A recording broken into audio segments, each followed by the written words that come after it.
যা করছি একদম ঠিক কাজ করছি। আই তুই আমার কি দিছিস? হ্যাঁ, তোর মতো একটা ফকিনি রিকশাওয়ালার বিয়ে করাটাই না আমার জীবনের সবচেয়ে বড় ভুল ছিল।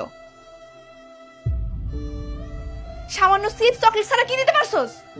তোরে আমি কইছি আমি সুখী হম, আমি বড় লোক হইতে চাই, তুই পারছিস আমার সেটা করতে? তোরে বিয়ে করে আমার জীবনটা তেজপাতা হয়ে গেছে। আর যে লাঙ্গের কথা কইতাছিস না, ওই লাঙ্গই হইছে আমার জীবনের সেরা পুরুষ। আমার সুখী কারণে লেগে যা যা দরকার তাই তাই দিতেছে। তোর মতো ফকিরনি না। আর তোর লোকে তো আমি থাকতাছি না, তুই থাক তোর এই বস্তির সুখ লয়া।